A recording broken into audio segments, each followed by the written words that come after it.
I mean, sun sign astrology works well enough. I wouldn't Mhm. pin my life on it, but people need a context for what's happening, particularly at the moment.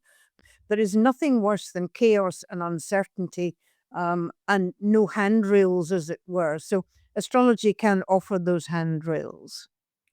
Yes, it's true. I mean, I do think that, certainly astrology gives you, first of all, context, a wider context in which to put your own situation or what's happening in the world and to see iterations of it in the past. And also, it gives a sense of meaning, I think. And almost anything is bearable if Mm. you feel as though the experience has meaning. Yeah.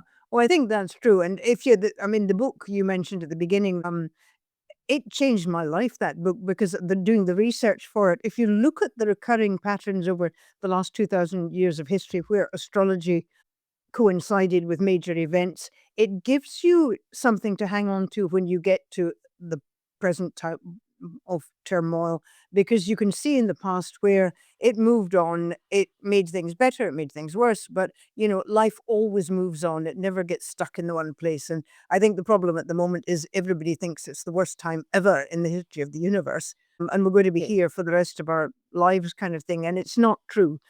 We are shifting on. Yes, I think that's very true. And I think it's, partially due to the sort of siloing, sort of cystic effect of social media, which does, I think it's induced a little bit of myopia, the perma crisis, that this is the worst thing that's ever happened, ever in the history.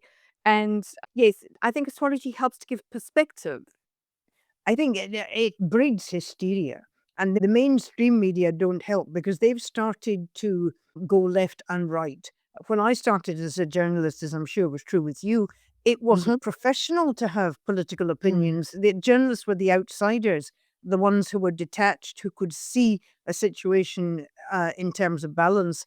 But that's all gone now. And of course, a lot of people only ever get their news off social media. I can't imagine why, but it gives you little echo chambers of things that prop up your own Yes. delusions and biases, and that is not helpful. You need to read right across and be open minded. But people have lost this capacity to be open minded, which means admitting mistakes. It means looking at situations and saying both sides are wrong and both sides may Yes. be right as well.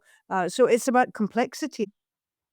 Yes, that is true. And again, I think polarization is another side effect of social media and the algorithms that amplify very extreme viewpoints. Mm. And so people have learned that those get more airtime, they get more clicks, they get more engagement. And you're right, what it has done is it's polarized.